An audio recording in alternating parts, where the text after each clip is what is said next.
ಕರ್ನಾಟಕದಲ್ಲಿ ಆಗಸ್ಟ್ 19ನೇ ತಾರೀಕು ವಿಶೇಷ ಸಂಪುಟ ಸಭೆಯಲ್ಲಿ ಒಳ ಮೀಸಲಾತಿ ವರ್ಗೀಕರಣವನ್ನು ಕುರಿತು ಒಂದು ಐತಿಹಾಸಿಕ ಕರ್ನಾಟಕದಲ್ಲಿ ನಿರ್ಣಯ ಆಗಿರ್ತಕ್ಕಂಥ ಹಿನ್ನೆಲೆಯಲ್ಲಿ ಸರ್ಕಾರದ ಏನು ನಿಯಮ ಇತ್ತು,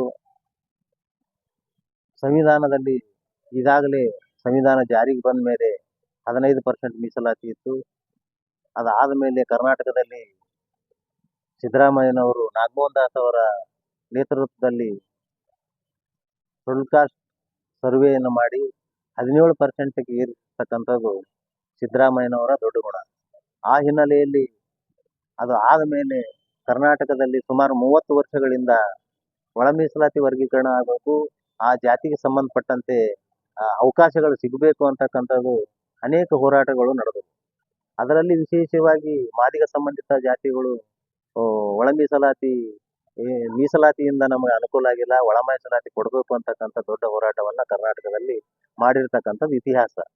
ದಲಿತ ಸಂಘರ್ಷ ಸಮಿತಿಯವರು ಕೂಡ 30 ವರ್ಷಗಳ ಹಿಂದಲೇ ABCD ವರ್ಗೀಕರಣ ಮಾಡ್ರಿ ಅಂತಕ್ಕಂಥದ್ದು ನಾವು ಹೇಳಿದ್ವಿ.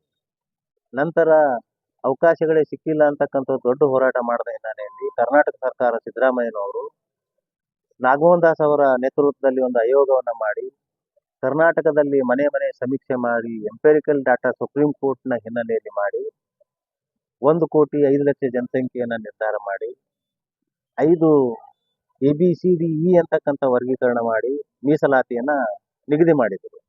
ಆ ಹಿನ್ನೆಲೆಯಲ್ಲಿ 19ನೇ ತಾರೀಕು ವಿಶೇಷ ಸಂಪುಟ ಸಭೆ ಕರೆದು ಆ ಸಭೆಯಲ್ಲಿ ಕೆಲವೊಂದು ಪರಿಷ್ಕರಣ ಮಾಡ್ರಿ ಅಂತಕ್ಕಂಥ ಕೂಗು ಕೇಳಿರುವ ಹಿನ್ನೆಲೆಯಲ್ಲಿ ಆ 5 ವರ್ಗೀಕರಣವನ್ನು ರದ್ದು ಮಾಡಿ 3 ABC ಅಂತ ಮಾಡಿ ಮಾದಿಗ ಸಂಬಂಧಿತ ಜಾತಿಗಳಿಗೆ 6%, ಹೊಲೆಯ ಸಂಬಂಧಿತ ಜಾತಿಗಳಿಗೆ 6%, ಇನ್ನುಳಿದ ಸ್ಪರ್ಶ ಜಾತಿಗೆ ಹೊಲೆಯ, ಲಂಬಾಣಿ, ಒಡ್ಡ, ಬೋವಿ, ಅಲೆಮಾರಿ ಜನಾಂಗಕ್ಕೆ 5% ಅಂತಕ್ಕಂಥದ್ದು ಫಿಕ್ಸ್ ಮಾಡಿ ಆ ಜನಸಂಖ್ಯೆಗೆ ಅನುಗುಣವಾಗಿ ರಿಸರ್ವೇಶನ್ ಕೊಟ್ಟಿರ್ತಕ್ಕಂಥದ್ದು ಕರ್ನಾಟಕದ 101 ಜಾತಿಗೆ ಸಂತೋಷ ತರ್ತಕ್ಕಂಥ ವಿಚಾರ.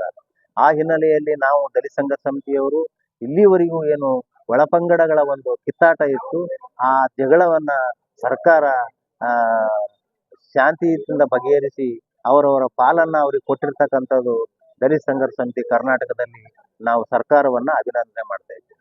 ವಿಶೇಷವಾಗಿ ಸಿದ್ದರಾಮಯ್ಯನವರು, SC ಮಾದೇವನವರು, G ಪರಮೇಶ್ವರ್ ಅವರು, ಪ್ರಿಯಾಂಕ್ ಖರ್ಗೆ ಅವರು, ಮುನಿಯಪ್ಪನವರು ಇವರು ಮುತುವರ್ಜಿ ವಹಿಸಿ ಈ ಜನಾಂಗಕ್ಕೆ ಅವರವರ ಏನು 101 ಜಾತಿಗಳು ಸೇರಿ ಏನು ಒಂದೇ ಮನೆಯಾಗಿತ್ತು ಮತ್ತು ನಾಗಮೋಹನ್ ದಾಸ್ ಅವರು 5 ಪಾಲಗಳನ್ನ ಮಾಡಿದ್ರು.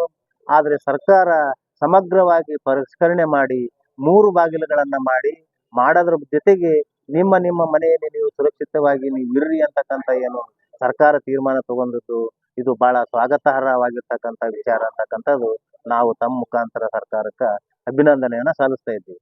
ಯಾಕಂತಂದ್ರೆ ಕಿತ್ತಾಟ ತಪ್ಪಿ, ಈಗ ಅವ್ರ ಹೆಸರು ತಗೊಂಡ್ರು ಇವ್ರ ಹೆಸರು ತಗೊಂಡ್ರು ಅಂತಕ್ಕಂಥ ಕಿತ್ತಾಟ ತಪ್ಪಿ ನಾವು ನಮ್ಮ ಪಾಲನ್ನ ತಗೊಂಡು ನಾವು ಸಂತೋಷವಾಗಿರ್ಲಿಕ್ಕೆ ಇದು ಒಂದು ಅನುಕೂಲ ಆಗ್ಯದ.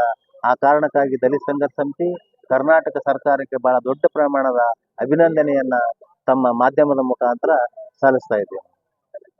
ನನ್ನ ಹೆಸರು ಮರಿಯಪ್ಪ ಹಳ್ಳಿ, ದಲಿತ ಸಂಘರ್ಷ ಸಮಿತಿ ರಾಜ್ಯ ಸಂಘಟನಾ ಸಂಚಾಲಕರು.